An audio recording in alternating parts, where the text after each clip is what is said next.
Hi welcome to TFC news. ఎలాగైనా ఆంధ్రలో పాగా వేయడానికి బీజేపీ ఎన్నో ప్రయత్నాలు చేస్తుంది. అందులో భాగంగా వైసీపీ జనసేనలతో కలిసి ముందుకెళ్లడానికి కూడా సిద్ధపడుతుంది.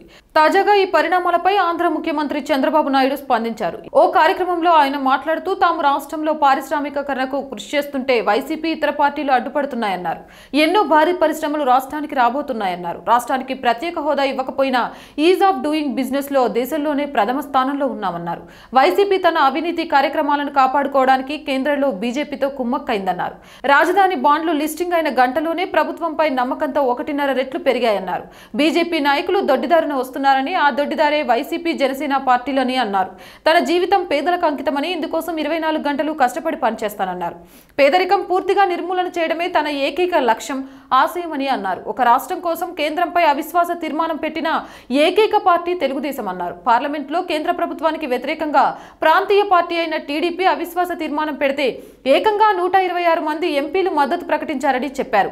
బీజేపీ మనల్ని ఏమీ చేయలేదని, ఆ పార్టీని చిత్తుచిత్తుగా ఓడించడం ఖాయమన్నారు.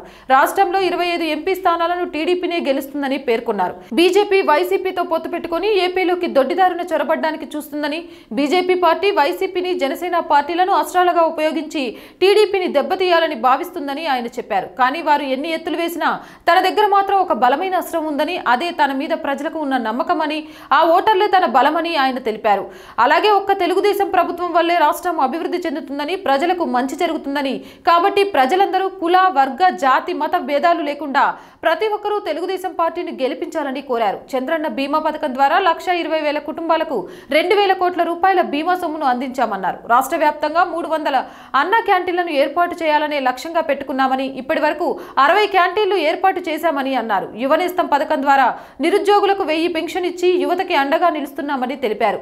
బీజేపీ, వైసీపీ, జనసేనలను అడ్డు పెట్టుకుని దొడ్డిదారిన వచ్చిన తాను మాత్రం నేరుగా ప్రజల ద్వారా మోడీని ఢీ కొడతానని పేర్కొన్నారు.